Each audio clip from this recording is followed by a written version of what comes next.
Spread the fire. Welcome back to SMWX, and I'm extremely excited today because I'm joined by a legal juggernaut, an intellectual giant in the legal field in South Africa, Advocate Moses Kakane, SC I might add. Advocate, thank you so much for joining us on SMWX. Thank you, Sizwe. It's good to be here. It's a very nice setup. Really good.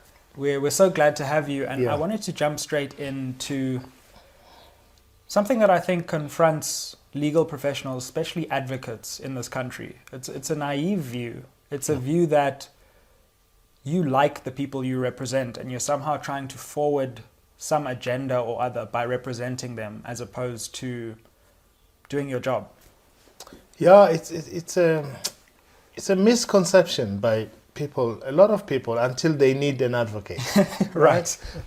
You know, I always think it's like watching a surgeon, a brain surgeon, and you ask him if he likes the patient that is performing what party do you like? Absolutely. And people don't believe that. Just like that surgeon, if you asked him that question, he would tell you it doesn't matter. You know, so in a way, I think people think we represent people because we believe in their cause. When actually, no, we represent them because there is a legal issue they want to raise. And we're trained to try and not judge them. But we forget this. All of us forget it. I too forget that when somebody else is representing someone, because sometimes they can be so good. What they're saying is in conflict with what I believe as a human being, not as a lawyer. Sure. Yeah, I mean, I've experienced this just personally as well, as the son of an advocate. Every time, my father represents someone else, I must now explain why he's doing his job, and I don't think people realize the way this kind of even affects families and people connected to advocates, and it's quite a delicate balance that you have to strike personally.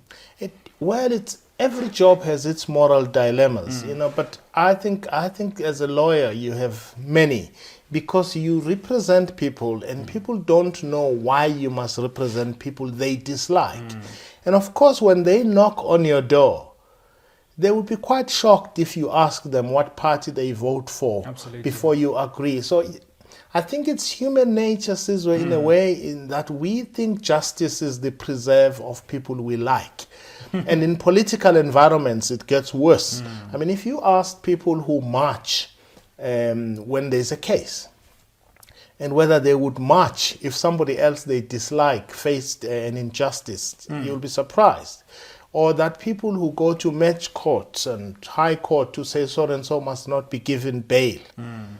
Ask them if their son was charged that day, they would be the first to call an advocate.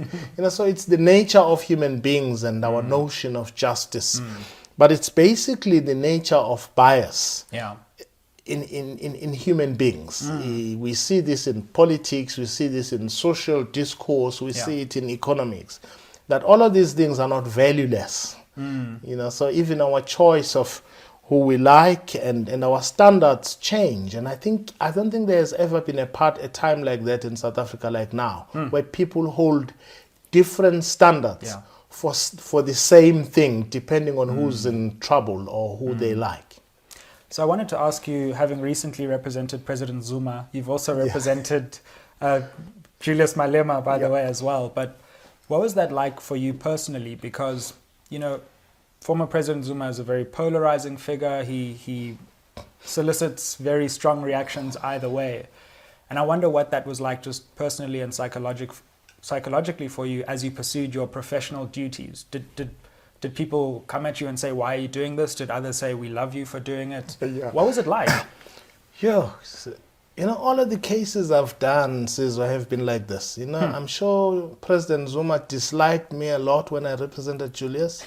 I'm sure many people disliked me a lot when I represented Tokyo and different people. So it comes with the job. But it's difficult because even your colleagues you expect know this tend to have a negative attitude towards you. So to answer your question directly, it's a hard thing, but it comes with the territory. I've lost friends for representing different people. When I represented Julius, I lost a lot of comrades and friends I used to know. And people I used to have coffee with who I think were Zuma supporters then couldn't look at me in the eye. When I represent Zuma as I do now, people who I used to have coffee with in Rosebank no longer want to have coffee with me. They walk past because they think I represent what they think he represents.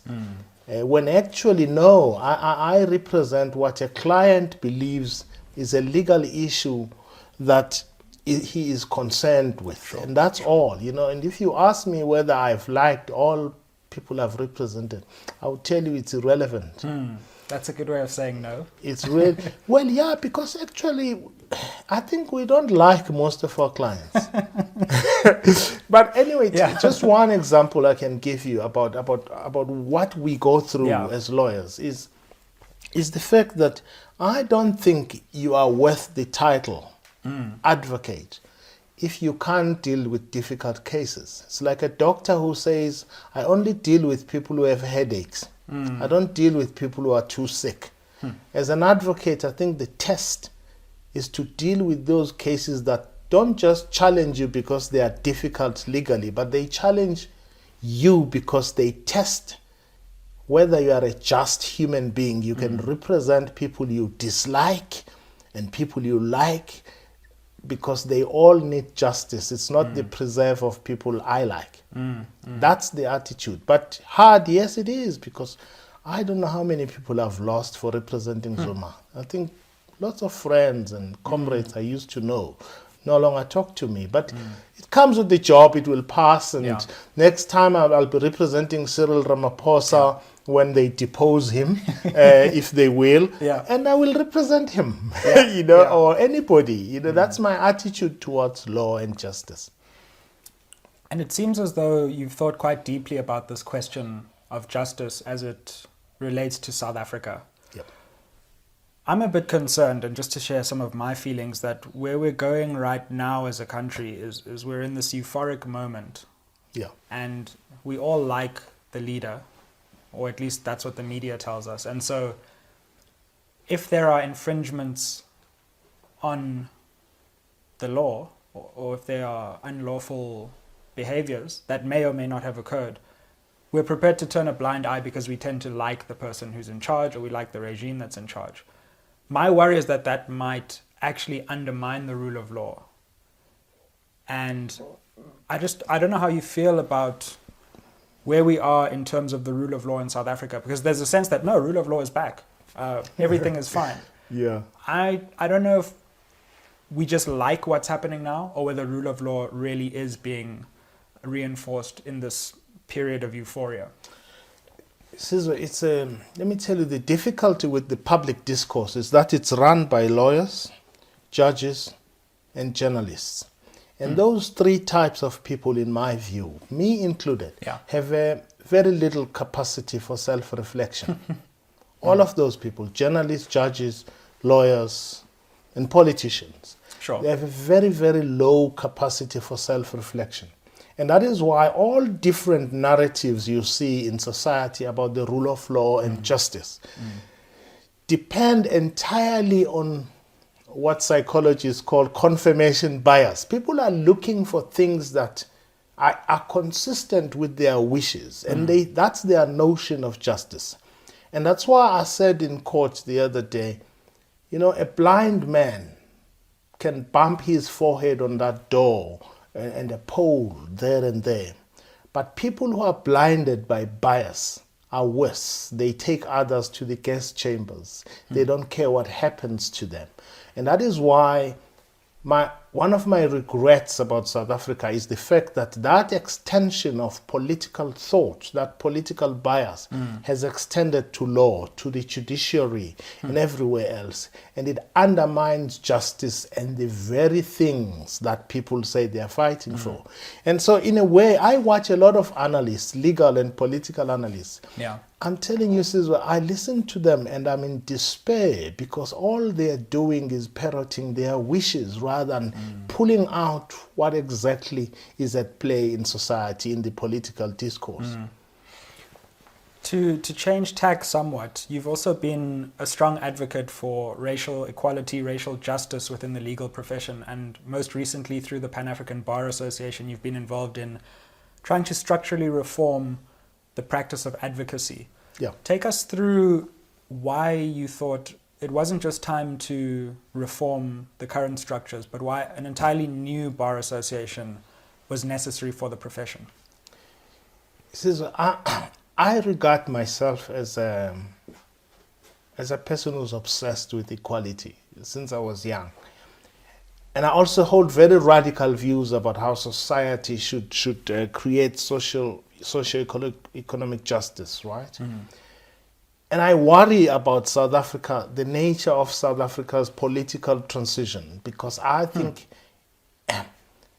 asking black people to bend over backwards became an ideology, almost permanent, a permanent ideology. And so I believe that you can transform certain things, and it's true that we do so. But I also think, people who've been oppressed need to create things that are theirs, whose values are freedom, equality, and justice. And to keep tinkering with structures as we've been doing for 25 years works in some contexts, but doesn't in others. And because there are contexts where a structure that was created for colonial purposes, you just can't change it. You also can't change it if it was created for patriarchal purposes. Sure. So in a way, apartheid and colonialism have taught us to hate it, but also to seek its validation in a way that we're scared to stand on our own. So the Pan-African Bar Association for me was long time coming in the legal profession, that black people needed to create something in order to demonstrate that they are proud of who they are and they have confidence in what they can do. They don't need to be accommodated.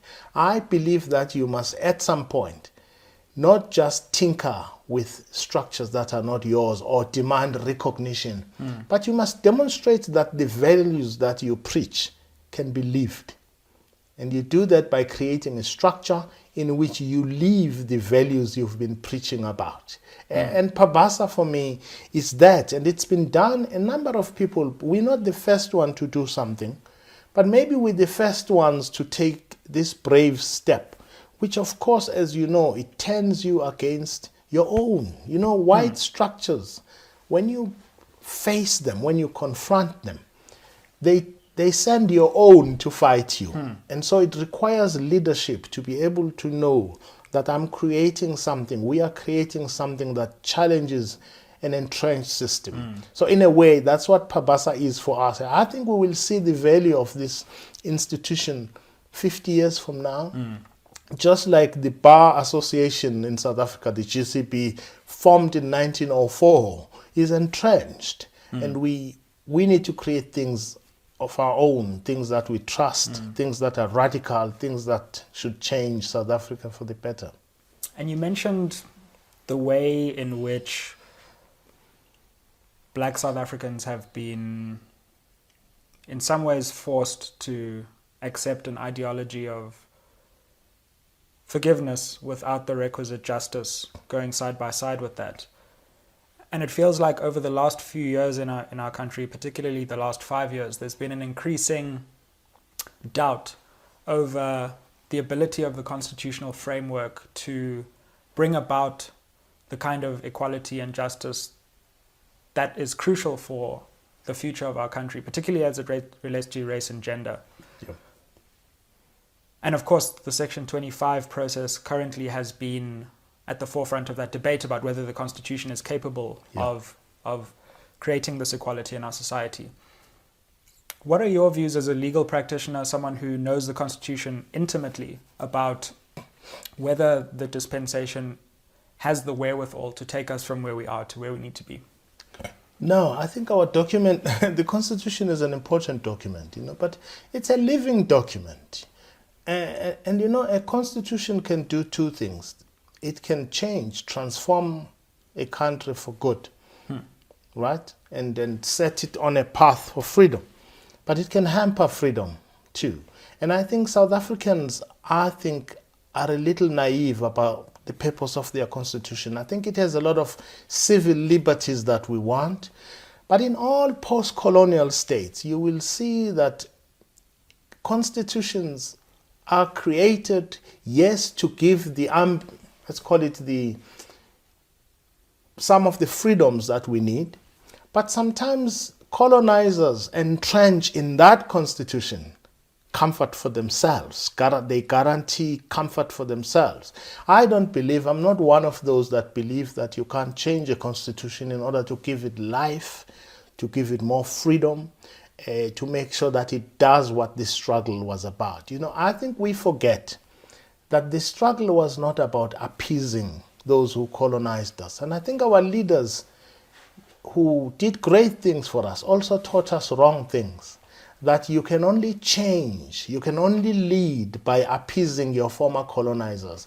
I believe that actually true freedom will come when our leaders are brave enough to tell white South Africans sometimes what they don't want to hear and say, we will take you along with us into this pain that you caused.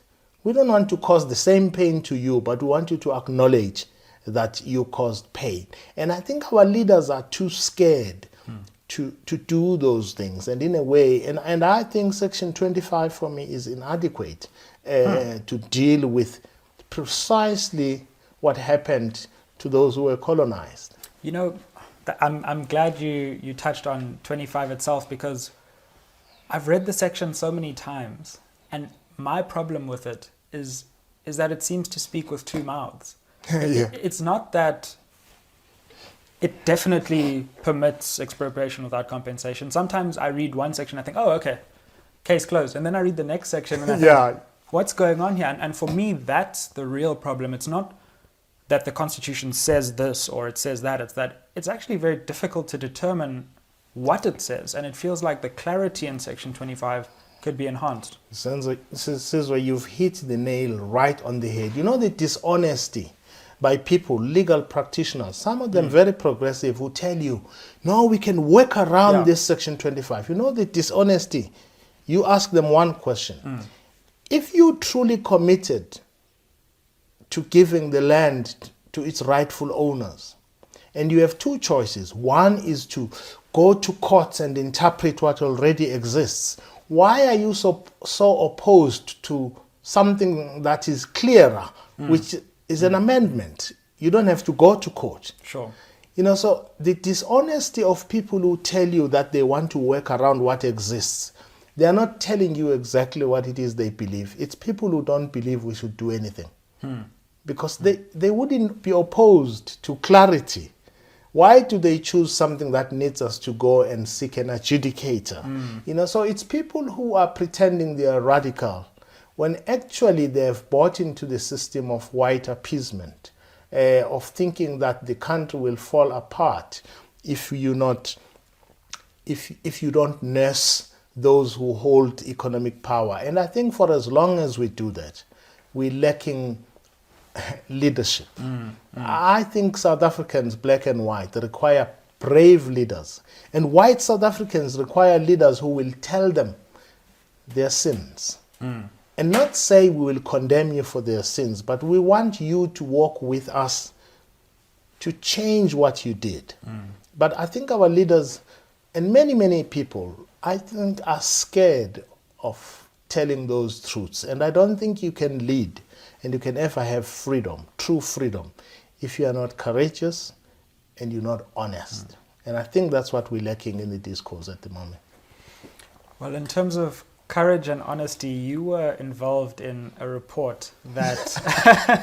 I knew that was coming. It's all right. It's funny because you haven't spoken about, I don't know if people are scared to ask you, but this Kakane report, which was about SARS, it was about the intelligence gathering in SARS, among other things, and whether that was appropriate within the legal framework. And that report has become an absolute political hot potato. The report is there and people can read the report and what it says, but what I'm interested in is what's it like to author a report like that and then see it be this huge politically charged point of of concern, and how the media in various ways has interpreted it completely differently at different points in our history. Yeah. And look, let me not go to the details, Sure. but Sizwe, now that I'm here, I think one of the difficult things about reports like that is that when you write them or when you do the work, you're not aware of the political fallouts that will follow. It's something I've said to Judge Nugent when I wrote him a letter, is that, you just never know these things. I believe that you must do what you are called upon to do honestly. I live with the pain that people, and journalists in particular, say whatever they say. I understand they've bought into certain narratives and counter narratives in society. But I live better knowing that if someone read what I wrote, they would know that not once do I condemn any human being there or any individual, because at the time you're trying to assist an organization fix what you thought needed fixing. Sure. Investigating is like walking, it's like someone asking you to walk in this park and tell them what you see. So you're not writing a judgment, you're not judging people. But of course what happens is that those things take a life of their own. Absolutely. And you're not in control of these narratives. It hurts you, but sometimes I understand. I've been in this struggle since I was a teenager. And I do understand what happens is that when people, everyone, if you ask anyone about my report, they only remember one line. It's more than 100 pages. They remember me saying that something is unlawful. I've never talked about what else I say, what other suggestions I make. I'll tell you why. It's because one of the saddest things in South Africa at the moment is that our political analysts and our journalists have not stood just back to look at their role in society. I believe that journalists must never look up to anybody, not me, because we will disappoint them. And I think what has happened in society about that report and many other things is that we try and see things through our own lenses of our choices, of our biases, and what we would like to see. And I think we give ourselves very little time to just reflect on ourselves. The other thing I think about the report like that and others, I mean, I do lament the judiciary. I mean, I know no one wants to talk about the judiciary. I do lament the fact that I think it's important. Sizwe, very few people should be judges in society. Very, very few. Fewer than we have. Because being a judge is 50% about knowing the law, which all of you can learn. Sure. 50% is about being a good, just human being who can do a self-introspection. And I think when you lack the other 50, which is the most important, being a good and just person, you become an extension of political narratives without being conscious of it. Well, I must say I was rather surprised to see certain people involved in one aspect of the report recanting.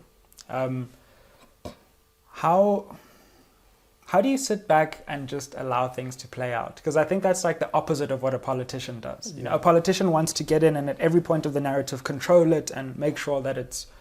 Whereas a legal practitioner like yourself, even a judge, often has to stand back for years and then is vindicated, a decade later. Sizwe, the people who call you and call editors at 702 or ENCA or SABC, if our journalists could know that people who have nothing to hide don't do spin.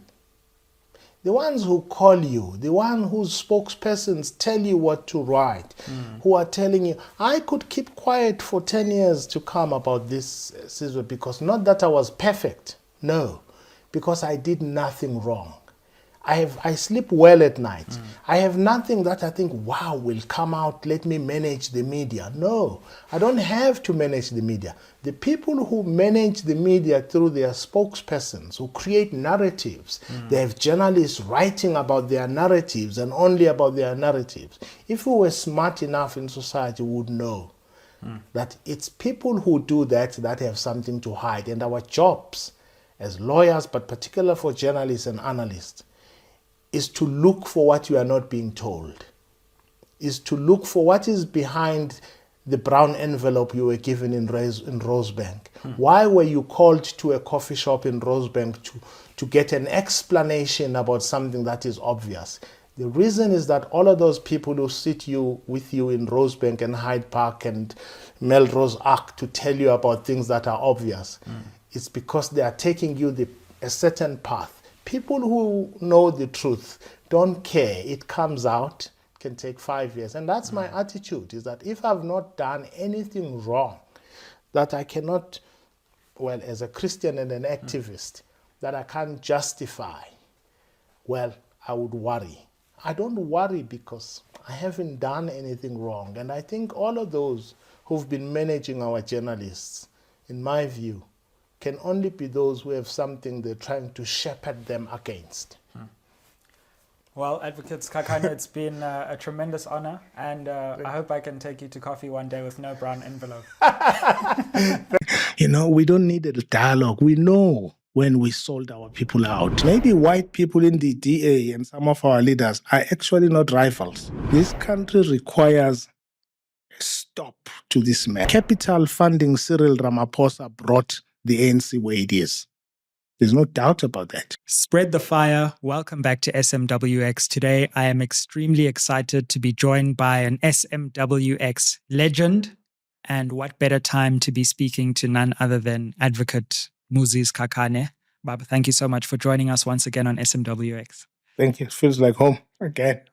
Welcome home. Thank you. Our last conversation has over 250,000 views, so we have a high bar to cross, but I suspect we might just do it. I think it's all for you. They're watching you, not me. I doubt that. Right.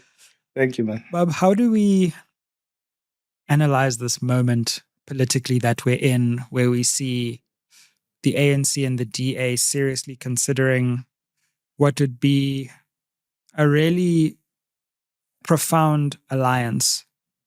And what are your thoughts on this moment right now? Yeah, it's a very painful moment. There have been moments when I watched Parliament and watching comrades I've worked with clap and look like slave children happy at seeing a madam. And it looked very painful. But that's just one way of looking at it. What I think, this is one of those most precarious moments in history of a country.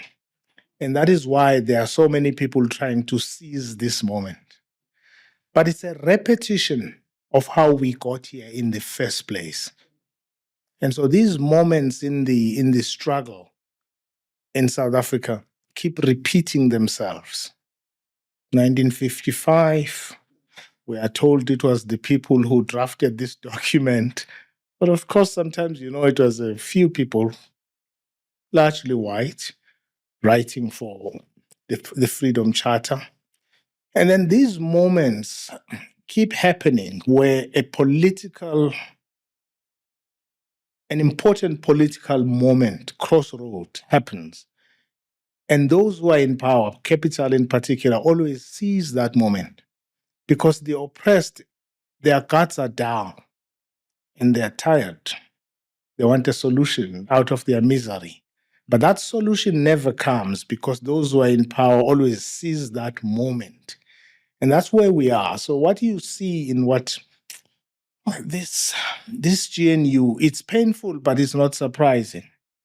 Because I think the ANC itself, and just generally how the struggle has been run, has been an ally of coloniality in many ways. And it has shifted to the left sometimes at particular periods. But there's a character of it that remains. And that character drove it to write the Freedom Charter.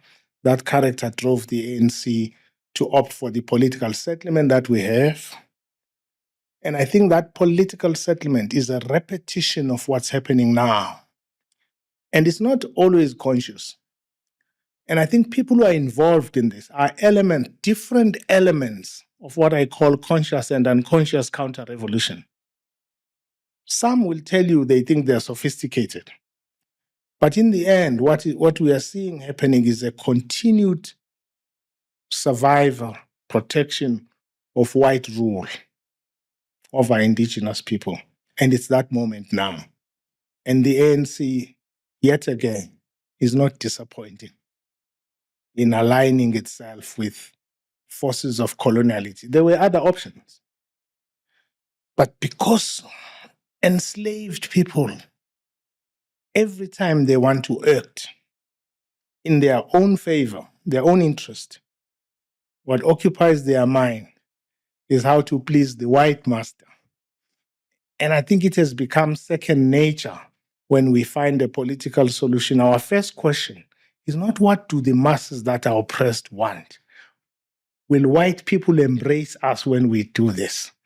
And that question that slaves ask all the time is what I think causes the trauma. Is the trauma of struggling people. And it affects the project of national liberation. And that's how I see these moments. This moment itself, look at who's interested.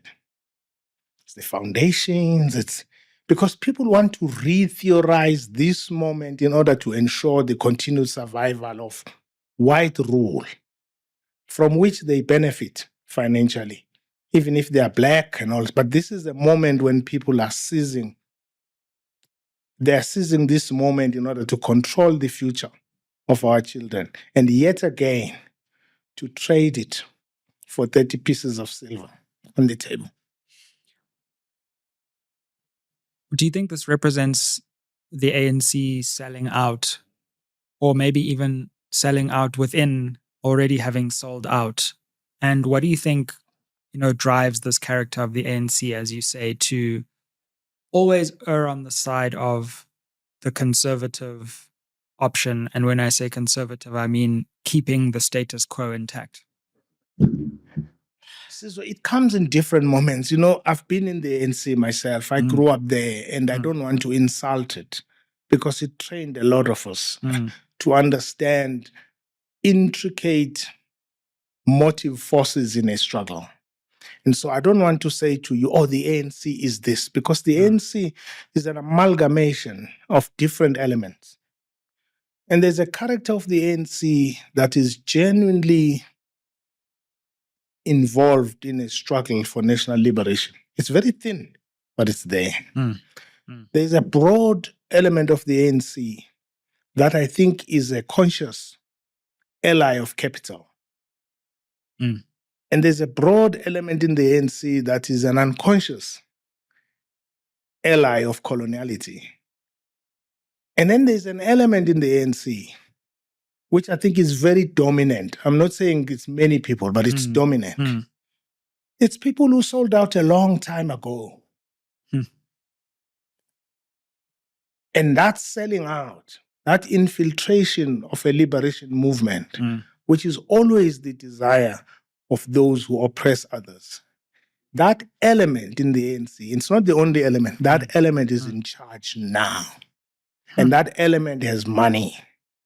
And that element buys others, silences others, or co-opts them. And that's where we are. But the ANC, you've got to analyze different elements in it. And they are counter-revolutionary elements in the ANC. They are conscious and unconscious. And we've got to analyze each motive force in this broad church. And then after analyzing what's there, which one is dominant at what time? And the dominant one now is the one that protects capital. And if you really want to analyze it, because, South Africans handle debates in a binary fashion.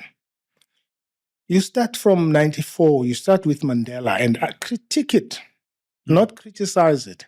Critique that moment. It has elements of greatness, of a great breakthrough. But it also has elements of co-option and being an ally of the very system that we're trying to defeat. You come after that with the Thabo Mbeki one. I know Thabo Mbeki people see themselves as the sort of high-class, sophisticated intellectuals. That moment, too, has good things. But it was also an ally of Western modernity, which is why people who are in that area believe they are superior, they are the golden age. It's because they don't see their errors. It's the arrogance of that period of people who think they are superior intellectually because they believe in Western modernity. There's a Zuma era. It has errors. It disrupts the system. But that, too, has elements that you must analyze that get into it, that have elements of counter-revolution. All of these presidencies, the three that I've mentioned, had good and bad elements of disruption, others to maintain. I don't want to talk about the current one because, quite frankly, it represents the conclusion of a system where people are bought, where revolutionaries are completely bought. And those who are not bought are clapping hands, either because they were part of the selling out themselves or they benefit financially from the system. I always say, anyone who's my age was in this struggle, is my age or older, and likes the current leadership of this movement. Two types of people. They worked with those who are in power during apartheid. They worked with them. Whatever they were doing, they worked with them. Or they benefit financially from the current setup, both of which cause pain to the ordinary, struggling, Black, African, poor person who trusts leaders of a revolution, even when they've sold out. What does concern me about this ANC leadership and this moment is it seems that there's now an alliance outside the ANC between the group that has centered itself around President Ramaphosa and his leadership collective on the one hand, and the DA on the other hand. So there's a new bipartisan, the tripartite alliance is gone, the bipartisan alliance is here. And it's a DA plus Ramaphosa faction alliance. And I've never seen an opposition party like the DA so desperate to keep the leader of what is supposed to be a rival party. And that really causes me sleepless nights, to be honest, because I don't understand how an opposition party sees its leader in a rival party. Well, you use an interesting word, rival. Maybe they're not rivals. Maybe white people in the DA and some of our leaders are actually not rivals. We just don't know when they cemented the relationship. So I actually don't think they're rivals because policy-wise, there's no difference. Historically, there are differences. And I think an organization like the ANC that was truly at the heart, at the center of the anti-apartheid struggle is always vulnerable to infiltration. And I think that process of infiltrating and destroying the ANC that all of us grew up in is almost complete. I actually think it was completed a couple of years ago, and maybe decades ago. Maybe we get into post-apartheid South Africa with an ANC that is already, in some ways, unconsciously, a project of the amalgamated agendas of foreign and domestic intelligence and capital. And our leaders, consciously or unconsciously, were eager to inherit a country that had stability. And in that desire to have stability, selling out happened, co-option happened, cowardice happened. And just the development of new interests, that we developed new interests. We had, I was asking you guys now, where are our young people? People who've always liberated countries. We just vote. We are voting cows every 5 years. Sheer electoralism is not going to help us. This country requires a stop to this mess. and a new philosophy of running things, and not the elitist things by these foundations, no, who are trying to reclaim the moment in order to ensure the continued survival of their funders and to reclaim our future once again, where people who have been part of the problem want to determine the solution so that they can recycle the problem. Our young people have a moment now to put a stop to this. And I'm saying young people because all people like myself and others are naturally cowards. We're looking at our interests, bonds, and all of these things. It's young people who have very little to lose, who take on countries and create better futures. And it requires just our young people to take on this government, to take on this philosophy, which is neoliberal in character and taking us nowhere. We just need to grow a little bit of spine, some courage, not recklessness, courage to take on a government and bring it down lawfully. I'm interested in what you say about the destruction of the ANC. And in all this talk of the coalition, it seems like we have lost what happened to the ANC electorally in this election. And what could happen to the ANC after this? Because there's no reason why it couldn't fall even further. And my concern for the ANC, for those who care to listen, is, are they prepared to sacrifice the ANC for the preservation of its leader? Because I'm not convinced that after Ramaphosa's term, however long it may be, there will be anything left of the ANC electorally once he goes. Yeah. Yes, I keep trying to correct you about this. I think these people are singing as a choir for different reasons. Others are scared because of jobs, but others are part of the very problem and maybe have been since the beginning. I always think Craig Williamson may not have been the most successful sleeper in the ANC. Many are leading us today who should get an award. And we don't know them because they sound like constitutionalists. They use the language that appeals. But I think there are people in the ANC, and I know them, I grew up with them, who are genuine comrades who are worried about this. They are impotent and powerless at the moment. Because when you do, this is an ANC that we can know whose outcomes and leadership were determined by money in 2017. There's no doubt about that. So money bought this ANC. Money got this leadership where it is, and all of those who joined it. But capital funding Cyril Ramaphosa brought the ANC where it is. There's no doubt about that.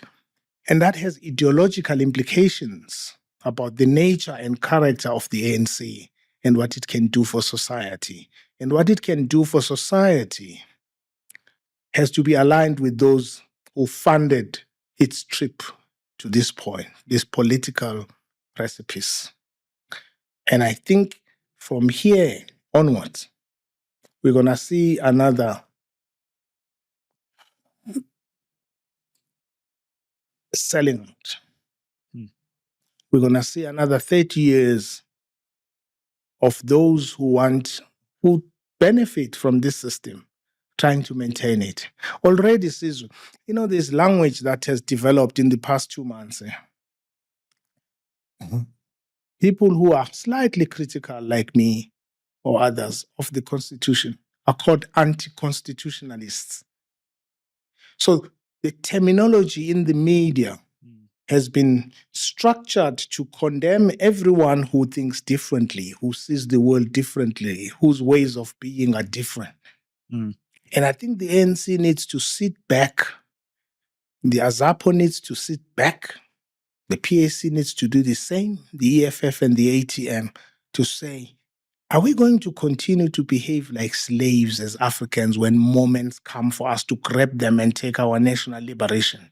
Do we want to be like those grandfathers who were scared in the presence of a white master and panicked?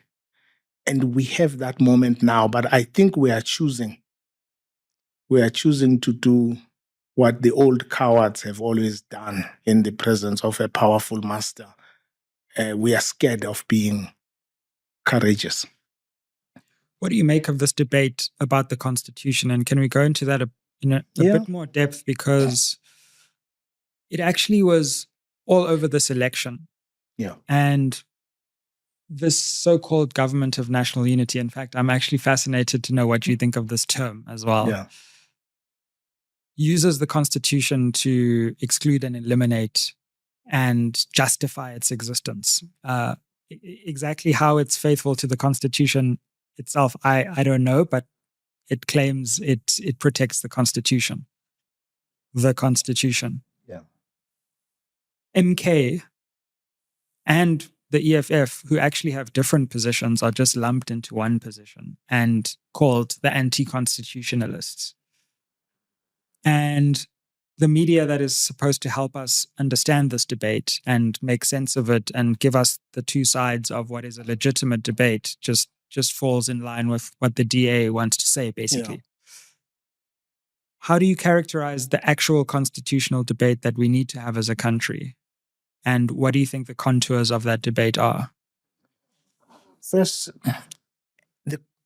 there's a difference between a constitution, a particular constitution, and constitutionalism. People who are pro this constitution have characterized everybody else who's not too enthusiastic with it an anti-constitutionalist. But that itself is a device to intimidate, is a device to silence. So when I'm called an anti-constitutionalist, I feel a little ashamed of my position.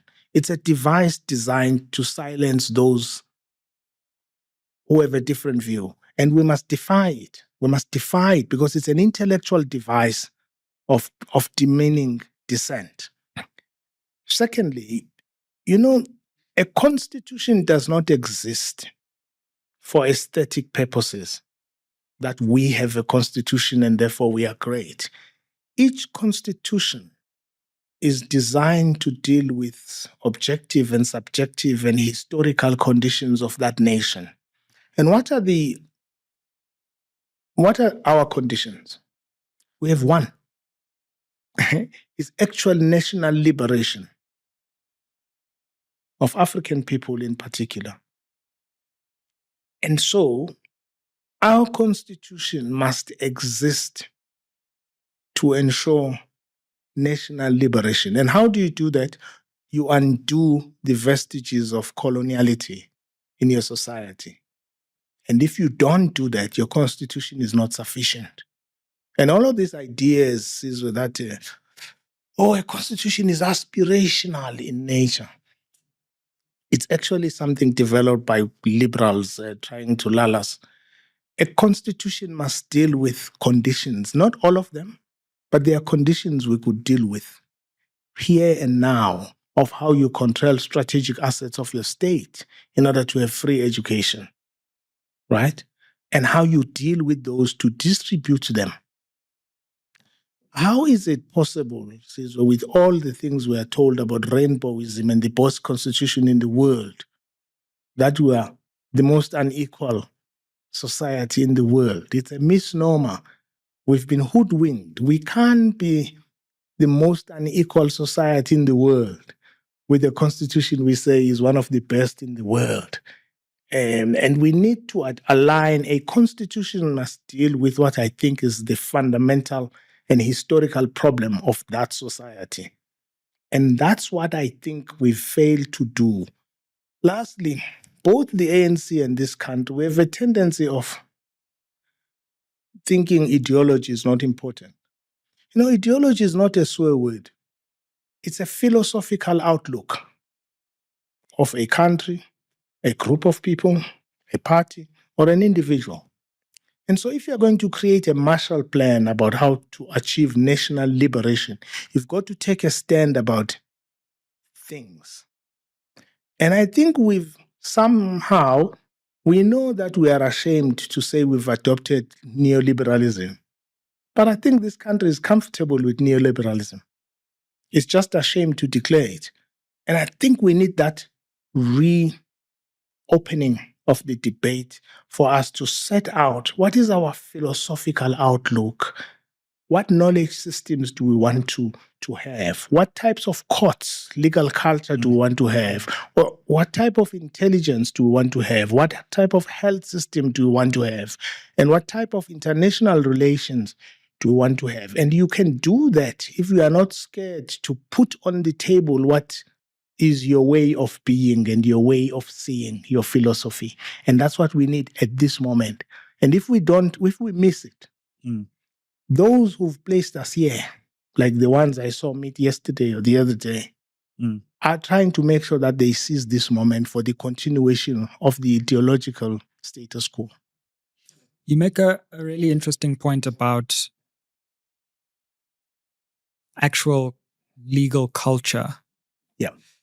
And my feeling about the Constitution is that to the extent that there is progressive content within it, it puts a band-aid over a much deeper legal culture which was never really reformed or changed. And so, and that's fine if people accept it, but then they use the Constitution to say, no, ignore the whole legal culture because the Constitution's here and it's supreme and it will deliver us from evil someday in the future. But I worry that, no, the culture is so entrenched that it actually sometimes just ignores the Constitution. And you can't take all of those instances to the Constitutional Court, which only hears 100 or so cases a year or whatever it is. The culture itself, from courtroom attire. You know, I don't understand how in a country like ours, we're still wearing those colonial robes. And I'm sure as advocates, you feel discomfort in that, to the design of the courtroom. Don't be shocked. Actually, that's the design of the courtroom, the language in court, the sources of law outside the Constitution, the common law itself. So much of what we've inherited came with us into this moment. And people assume that the Constitution is capable of overturning all of that with very little evidence that it really can. Yeah, it's because the education is an important tool of liberation, but it's also an important tool of oppression. And so its aim ideologically is to reproduce that society. And that is why I keep saying we have to revisit things like education. In one of most African countries that part of the Commonwealth, that were part of the Commonwealth, you will be surprised that when the revolution, independence happened, lawyers wanted to wear the wigs. Even here, attorneys fought tooth and nail to wear the bib like advocates. Of all the things that we can fight about, we fight about colonial gaps. And it's because the system produces us.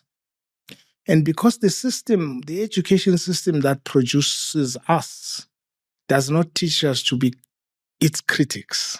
And so you will find that most lawyers find me odd for this, because you are a loony. We were not taught this way. We were not trained to critique. When I said to you last time, apartheid is not mentioned once in the Constitution, some advocate tweeted to say, does this senior counsel mean we must mention each and every atrocity in the Constitution? The madness of it. That's how uncritical we've been. And I think the legal culture is difficult to crack because the educated are the worst victims of coloniality, because coloniality teaches them that they are superior, they are better. But it actually beats them up to submission intellectually. And I think that is why the legal culture is difficult to change. Because, first of all, we see Western modernity in general as superior. We see Europe and white cultures as superior. And I'm not talking about white people. That's how we see our view of ourselves. And that replicates itself from the legal profession to engineers to architects to politicians, to priests, to bishops. And it's only when we develop our own courage and a better image of who we are and our history. Our children, Sizwe, you and all the guys were young.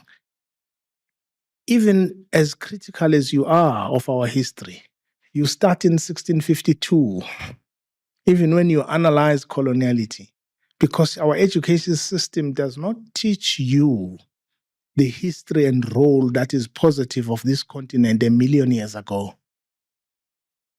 When it comes to Europe and its philosophers, we can go as far back as Galileo, as far back as Nietzsche, as far back as Kierkegaard, as far back as Socrates. But we are taught to analyze ourselves from a period when we were down, invaded. And there's a lot of positive history of this continent that could make us feel a little better about ourselves than we do now. And I think you will see that a lot in the legal profession. And I always say, lawyers, law students tend to be activists when they're on campus. Go to every university, you will see that mostly activists are from the humanities and largely law students. And go out there, that activism hardly outlasts graduation. Because out there, we become ourselves and we don't want to be critical and we conform. And that's what the system wants. And that's why the legal culture continues. And lawyers are cringing as they listen to me here because I'm saying something they were not taught. Right? You and me are odd.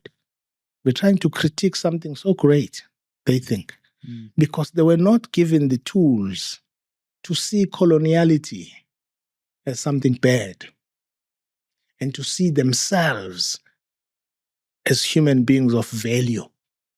Forget what white people think of them. It starts with, what do we think we are? Who do we think we are? And who do we exist to please? And I think we exist both philosophically and politically and economically. We exist at our expense. Sam, I just wanted to interrupt this episode to let you know the 4 ways you can help SMWX. Way number 1, you can invite me to speak at your institution or company. Way number 2, you can advertise on this channel. Way number 3, you can become a member of this channel. The link to the membership is down below. And number 4, you can buy merch that's books or hoodies. Now let's get back to the episode. All our contact details are in the description box below. What do you think is the importance of the bar itself? Because you've been central in creating the Pan-African Bar Association, actually breaking away from traditional institutions where advocates could only practice in that place. And you've created a new space where advocates from all races can gather, but under a very clear philosophical underpinning, which is that, coloniality must be eliminated from our society. Can you take us through some of your experiences at the bar as a senior counsel, and what made you realize that, actually there's no saving the existing institutions and we need to create new ones? Yeah, first of all, I'm quite disappointed. 5 years into the legal profession, I was so underwhelmed and disappointed by the profession itself and the judiciary, and sort of despondent about them because it has a double standard that I don't think we understand. And the creation of a new bar, and it's not been easy. It's not perfect. Sure. A lot of people will tell you, people don't have work, because Black people themselves have been reduced to these beggars that go in looking for briefs. And so, yes, you would find young people who say, I joined this Pan-African bar, but I don't have work. We were creating a space where women and Black people, Africans in particular, can be human. Again, we're not creating a space where they would be wealthy. We knew that both the state and the private sector would prejudice us. So we couldn't promise that people would flourish. Mm. So if you're looking for flourishing because it's money, well, I think we've been a disappointment there. Mm. I mean, the private sector doesn't brief me. The state doesn't brief me. So it's a disappointment if you're looking for money. Mm. But if you're looking for a space where those who are with you see you as a human being, I think we're fine. There's a long way to go. Mm. It has its own dynamics, because when you form a bar like that or a structure like that, you form it with human beings who have fears and weaknesses that are vestiges of what they were born into. And so those fears and others carry the cultures of where they come from into the new. Mm. And so you have to deal with that patiently and hope that one day the ideology of just African people feeling positive about themselves, you can achieve it. Because I think it's the beginning of everything. You know, since if you talk about racism now, if you and me discuss race now, you know what's the typical white response we're going to get? Oh, you're so antagonistic, you're a bit harsh. Mm. You know why? Because every time we talk about our pain, we must first place at the center whiteness. Are we not hurting them? If you go to a white person and discuss race, the first thing they're going to tell you is that you are hostile.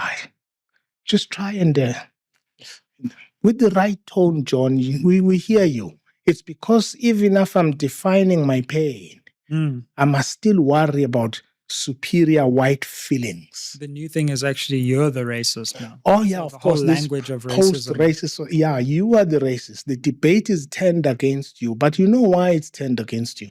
And I said to some white colleague recently, was saying, sometimes it's because you're antagonistic. You know, not all of us are like this. I said, you know, this is like, it's like telling people who suffered through the Holocaust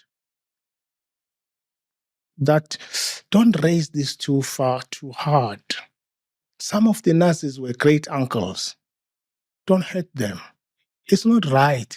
It's because our feelings as African people are regarded as inferior. You must first not hurt the white feeling in everything you do. And that's the ideology of post-apartheid South Africa, by the way. This settlement itself, the reason we don't write apartheid in the Constitution, there's a group we don't want to hurt. Even by mentioning a word of something that was a crime against humanity, that ideology of post-apartheid South Africa, we call it sophistication, the balance of forces, but it's actually cowardice and self-hate, the inability to put yourself ahead for once.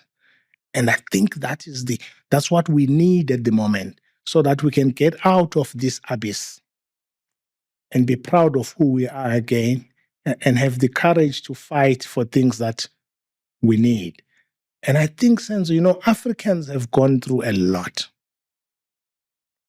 You know, I don't have to mention what has happened to Africans. We need a break. People must cut us some slack. You know, we need a break from it. And our leaders are not helping. Our liberation movements are not helping, because at the heart of their ideology is a slave mindset. They call it sophistication, but largely it's a slave mindset of fearing, offending powerful classes in society. And I know why. Because they're harsh. They can make you starve. They can make you look like a loony. But I think we must grow some courage. We must grow some courage. And I think we don't have it, because I think we were colonized. I mean, colonialism was largely amassing of wealth, plundering of the continent. But, you know, we would have worked ourselves out of that by now if our souls were not plundered, if spiritually we were not castrated. And I think our lack of courage is a trauma that is passed from generation to generation. Our fear of powerful classes is something we pass on to our children from generation to generation. And that's why I keep saying, We need a generation once and for all. And I think it's young people, because we are gone, who are not scared of who they are, and who don't fear whiteness, and who don't want to please whiteness at the expense of their future. We just need 100,000 of them, by the way. We just need a few that love themselves more than they fear white power. And that's all you need from our leaders. I need leaders in the ANC and all the black parties, just a few people who think they are more important in life than white power, who love themselves and their people more than they fear white capital, more than they seek to please people whose children are going to inherit our wealth into the future. What do you make of the way that markets have been invoked to scare people into rushing to this ANC-DA agreement? At the start of the election, we heard the markets want the ANC-DA. Then there was a step back and we were told the markets want the GNU. Yeah. Then we were told if the DA pulls out of the GNU, then the markets won't like that. What do you make of the way the markets have become such a central player? And it's almost as if there are two players at the base of this conversation: the Constitution and the markets. Yeah. And if you're on the side of the Constitution and the markets, you're fine. If you're an anti-constitutionalist and an anti-marketist, then you're the devil incarnate. Yeah, and don't do anything that will offend the market. I mean, I had someone who represents an institution that is not government, that is supposed to be neutral, saying the markets are happy because the elections, the markets are happy. And Sizwe, it comes from a very basic question we must ask ourselves. The market, capital, no. What is important between money and people? And the day we ask that question, and anyway, I have an answer for it. I think in the current domestic politics and geopolitical circumstances, the money, it's called the markets, the money has taken over from humanity. Money is more important than people. And that's why the markets are more important than people in Tanzania. They can complain all they want. We'll see them. But the markets can't complain. Money can't complain. We euphemistically call it the market, but it's our worship. We worship money. It's our new God. And whatever we call it, it has become more important than people dying of poverty. And poverty, Sizwe, is violent. It's an ongoing violence against the poor, the downtrodden. But when moments of political decisions must be made, it's not the poor that matter. It's the money. We call it the market so that it sounds sophisticated, but we are choosing money. And money will always tell us what to do. And money will tell you to do what multiplies it.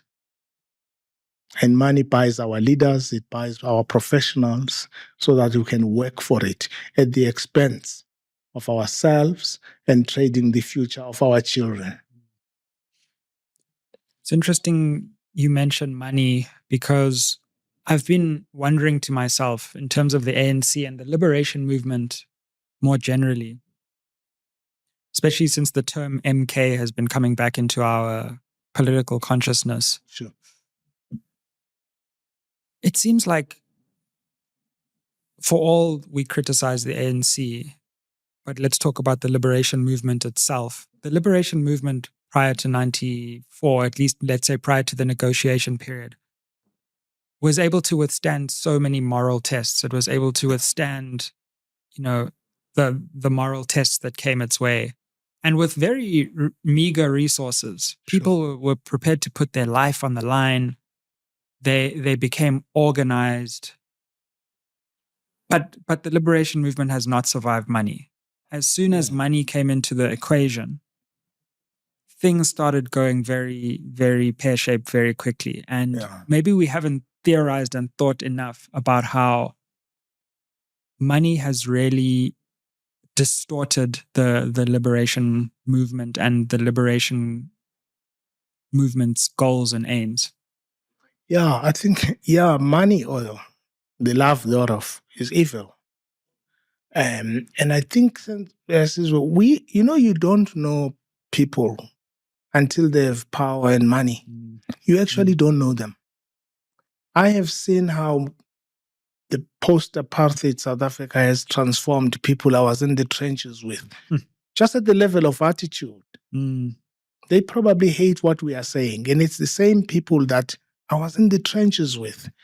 It's because money divides us, and it creates new aspirations. And there's nothing wrong with having new aspirations, but it kills the courage to challenge the status quo. Because the status quo is nice to some people. And that is why I think we've not watched money. And also because South Africans, powerful classes in South Africa have a double standard about the role of money, even about corruption. It depends on who is corrupt and who loves money. If it's someone who's on their side, they will look the other way. But if it's someone they dislike, they get irrational. I was saying to you, I'm amazed. Our leaders have been perfect and imperfect. Generally, all of them, from Mandela, Zuma, Thabo Mbeki, Cyril, they are all imperfect people. But people who dislike Zuma just become irrational. I'm not saying he's perfect. People can't even think. They get so upset. And they're prepared to look foolish, to do foolish things. Courts are prepared when it comes to this man to do what I call, at the risk of being arrested, the sordid rape of Lady Justice, just because they're trying to deal with this person or that person. All right, so there's an element in which we need to review how we see money and whether money is more important than the liberation of our people and our children. And I don't think we've had that debate. And what you're seeing with the GNU foundations and the so-called national dialogue, it's a recycling and rebranding of white capitalist domination of the discourse. That's all. No one is talking about, guys, we've stuffed up since 1994. Our people shouldn't be living like this. No one is doing that. And instead, people are funded by white capital, once again, like they did towards the negotiations, in order to dominate the discourse, to shape it in favor of those who fund their foundations. That's what it is. It's actually this foundations thing that I saw yesterday really annoyed me, because I think it's a vanity project. What do you make of this call for a so-called national dialogue and where it's coming from? We don't need a dialogue. We don't need a dialogue. We know when we sold our people out. We know we need actually to sit and look at whether national liberation has not been sold out. Yes, it would be a discussion. But we shouldn't pretend like we don't know what we've done to our people. We know. And this idea of a dialogue, I think South Africa needs a revolution, a true one. A lawful one, may I add, because I'm a lawyer. But we need a revolution, not a dialogue. We truly need a revolution, because this dialogue, I can tell you now, they are designed to seize the moment. People who are part of the problem want to be a solution. They brought us here. I'm very happy that I saw that the Mandela Foundation is not there, because I'm quite skeptical about people who abrogate to themselves the task of seizing a moment and have a dialogue for us. And they assemble themselves using the names of great stalwarts sometimes. And I think we need a better discussion about what should happen than this. I think at the moment, you just have to look at people who are involved in this. It's like this gimmick called the UDF that was happening. And people are sort of rebranding themselves as concerned with national liberation, when what they are doing is to keep the status quo, and they keep seizing the moment. For once, Black South Africans, Africans must be honest with themselves. And we must actually cut out the demon of selling our people out. It doesn't matter how sophisticated they are. I think we must actually sit back and truly acknowledge the sin of selling out millions of Africans for 30 pieces of silver on our table. And that is what I think, that's the dialogue that must happen. And I would like it to be led not by any foundation, by the way, by young people in the streets who should tell us that we've sold out, because we have, and create a future for themselves. And unlike us, fear no race, fear nobody, and take us on. And I think at the moment, we've passed on to our children fear of white power. And in every solution that we are doing, we are entrenching that fear. We call it sophistication, all of these sorts of discussions. I think we must grow a conscience about the life of an African once in our lives, and it's now. This call for a dialogue is just part of the same old pattern, as you say. And I think it's very powerful what you're talking about, the way that history keeps repeating itself in the country. And we always think it's new, but it's never new. It's not new. In fact, before this moment, we had the New Dawn moment, which was exactly the same, which was something new is going to happen. We don't know what it is, but just wait. And I think you being an exception, I don't know what happened in your generation, because every time we reach a crisis point and we need to be decisive, all that an older generation of South Africans know how to do is say, let's talk, let's dialogue. And we never get to the problem, but it creates a sense of false hope, because the people watching think maybe they'll actually talk about what really needs to be talked about and come to a decisive solution. And it never happens. And so I'm worried that this national dialogue is just another attempt to kick the can down the road, promise people that something will come from this dialogue. And I don't know what's going to materialize from the same old people who've been dialoguing for 30 years, having another dialogue. Sizwe, I must say this. I mean, a lot of people I see who are there, some of the individuals I have great respect for, so I must not be read to be suggesting anything about some of those individuals. I've worked with them, but I'm quite skeptical of what they're doing. First, it's arrogant to think that they must do this if they are genuine. I'm just saying it's arrogant if they are genuine. If they are selling us out on behalf of those who fund these foundations, then I'm saddened by the selling out, the continuation of the selling out. If it's a vanity project to propitiate a fallen god, one of the leaders they worshipped, then it's even worse. So we need to have something more than to contain and kick the cane down. It's just something we need to do. Sizwe, we've been selling our people out since slavery. I just think Africans must reach a point where selling your own is not cool. And I think it's now.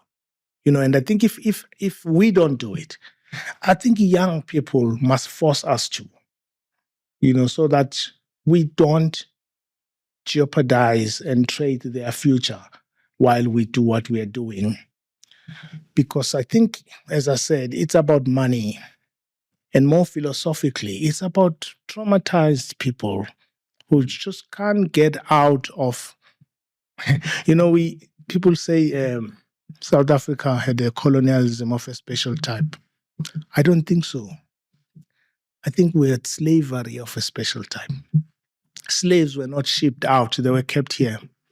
And it's been a successful project. Sure. I keep seeing slavery every time.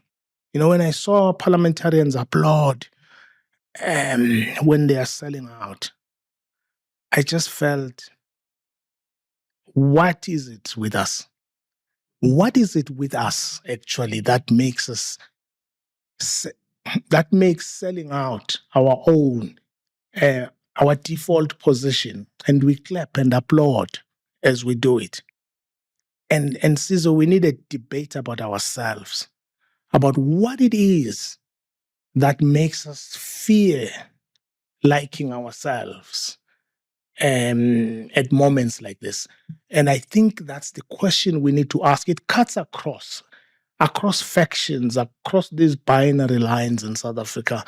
We just need to be honest about what it is we've done. And it doesn't take long. It takes us actually re-loving ourselves. If we re-love ourselves as a people, we will find selling out abominable. That's all it is. We just haven't had that moment of rethinking what have we been doing and what do we do at crucial political moments of the liberation struggle. We sell out all the time. We get bought by capital. We get co-opted. We call our people impatient. Something has got to give. I think there's something Africans must do about themselves and how they always sell out at great political moments. Can I ask you, in terms of your personal experiences, to the extent that you're able to share that, and don't feel you have to, if you're uncomfortable sharing it, but I want to go back to when you represented President Zuma and the State Capture Commission, and something that you said to me in our previous interview, which I actually didn't hear properly. And when I went back to it, I was thinking about it a lot. You went to the State Capture Commission and you made perfectly reasonable legal arguments about recusal. Yeah. And you faced a lot of personal persecution. There's basically no other way to put it. I know that I still do. Yeah. So do I, because my father represents Zuma. Yeah. So I can only imagine, what it's like for you. Yeah. And then, that process goes to the Constitutional Court, and through that process, you end up withdrawing from representing Zuma. Sure. I don't know to the extent that you can share what was behind that decision, but what was behind that decision, if you can share. But also, you said in our previous interview, and we'll end here because I know that your time's also at a premium. You are a senior counsel after all. A poor one. Yeah. That you had given up on getting a fair hearing on certain political matters. That for all the talk of impartiality, you can basically predict the outcome based on which political faction the outcome serves. It's a conversation that people don't want to have, but it's a conversation we need to have, because I think there's some truth to the fact that because courts have to make choices. No, they do. And they have to give people the benefit of the doubt sometimes and not other times. And it seems to me, I'm not going to mention too many names, but when a court is faced by a choice and which benefit of the doubt to give, you can predict when and where they will give the benefit of the doubt. So whatever you can respond within that, feel free. Yeah. I've never said there's corruption in the judiciary because it's more nuanced than that. Absolutely. It's elements of, they're great, great, great judges, individuals I know across the board. But collectively and as a philosophy, I think there are elements of incompetence. And then there are elements, people do wrong things thinking they are doing the right thing. People think we are being patriotic because they follow the binaries in society. And very, very few people, Sizwe, whether they are judges or sweeper, want to be on the wrong side of a big narrative. It takes very, very few people not to mind, not to care about speaking their truth. And I think what I've seen is not corruption per se, but is an inability to rise above political moments and binaries by our judges. it's not, it's like you debate, one journalist when I said, but you guys sometimes, you do serve particular narratives. Said, no white person has ever told me what to write. And I said to him, that's exactly the point. They no longer have to tell you. And I think that's what it is about society, about judges. I think a lot of these wrong decisions from our courts in political matters in particular, I think happen at the spur of the moment with judges genuinely thinking for survival, they must do the right thing. And the worst in the judiciary, and I can say this openly because I don't want to be a judge, I don't want to be a lawyer anymore, but is that the worst happens is people who have no political experience and trying to be political, trying to play to the political gallery when they've never been even a student activist in their lives. And suddenly when they are judges, they are in awe of politicians. In fact, you are better off with a judge who has political experience because he knows when politicians are playing a game with him or with her. The worst are those people who have no political experience but pretend they do and try to play in a league they've never been in. It means they think, let's be right here. Sizwe is hated. It's patriotic to hate Sizwe. Zuma is not liked by powerful classes. They must be right. I hate him too. And that determines what you do. Let's come to recusal. We've been forced to think recusal is a legal technicality. In order for me to argue recusal, I've got to satisfy certain elements. Sizwe is very basic. A recusal is not law. A recusal should not be applied for. We apply for it because people have no common sense. A person must know when they do not bring an objective mind to the matter. The reason that I must speak my lungs out to persuade a judge tells you the level of ignorance about being human.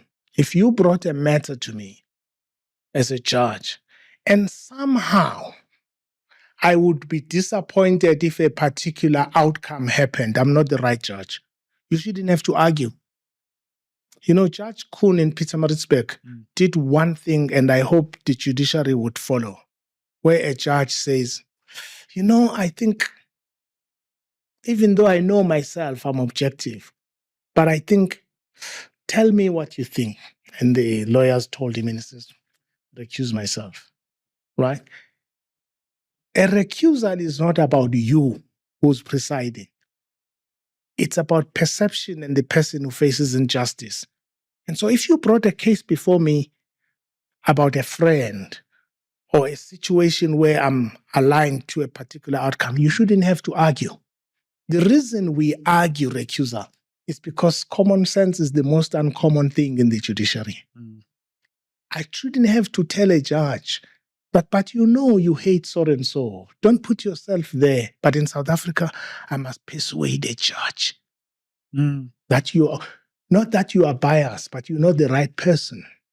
And what scares me is that then advocates obviously start to think, okay, well, if I want to progress and be successful, then I can't represent this person or these interests because I'm going to suffer defeat.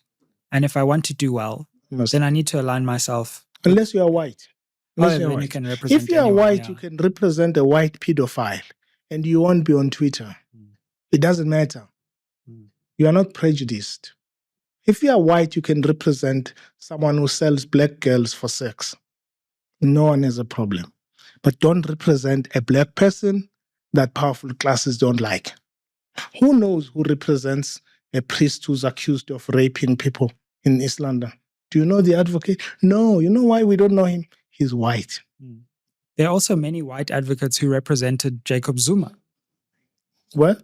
who are fine, apparently. Yeah, I suppose it's that. That's why, I don't want to whinge about it. But all of these things come down to how we see ourselves and how blackness is sin. And we don't want to confront that. I've asked people who say they discuss me on Twitter and they have WhatsApp. And I said, do you have WhatsApp discussions about the white lawyer who represents a white pedophile? No.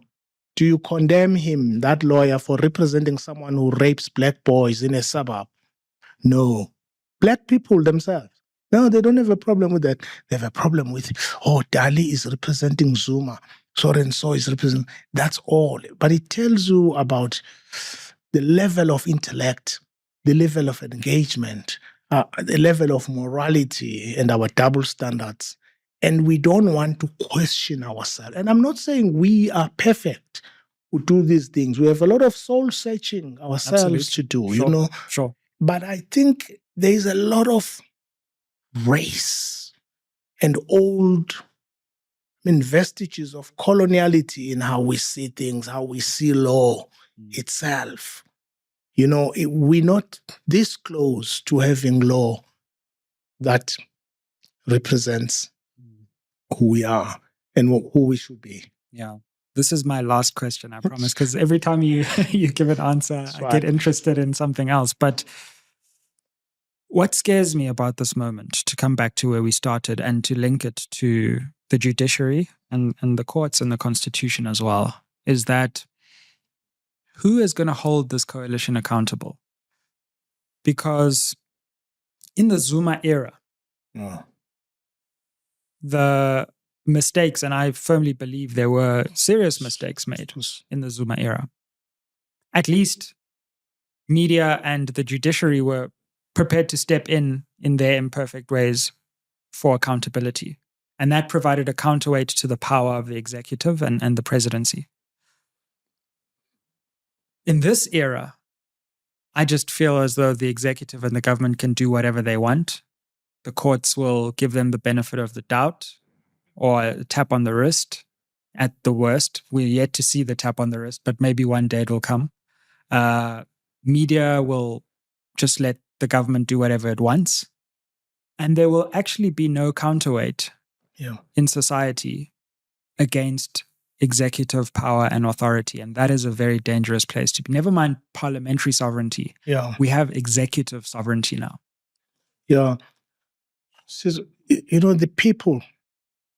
people themselves out there, revolutions happened when people can no longer tolerate what the conditions under which they live.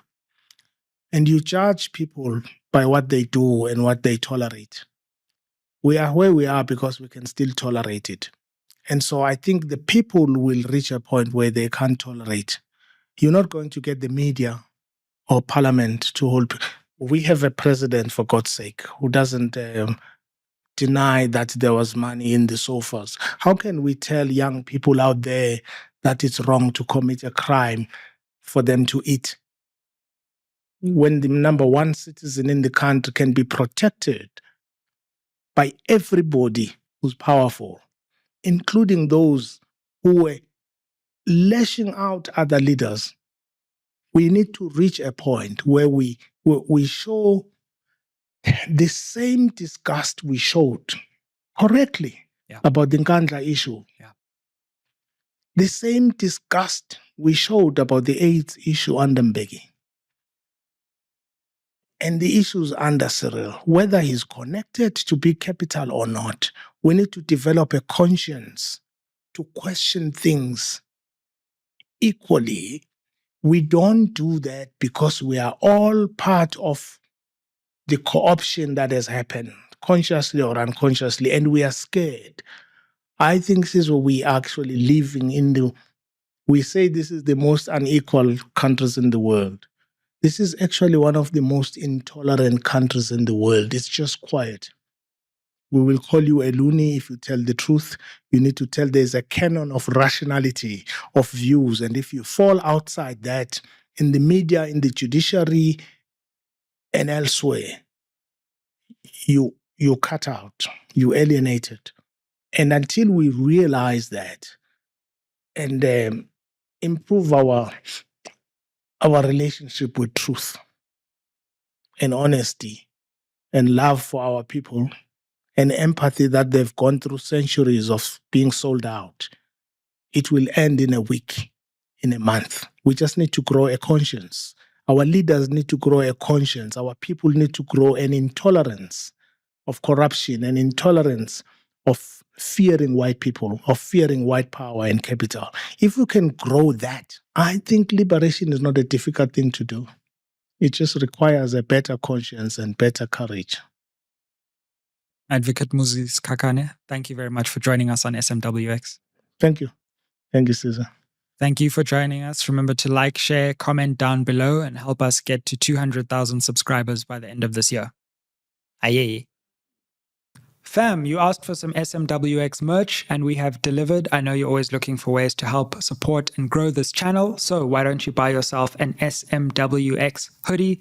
Super comfy, super warm, and you can represent SMWX. You can check the link down below for how to buy your SMWX hoodie and help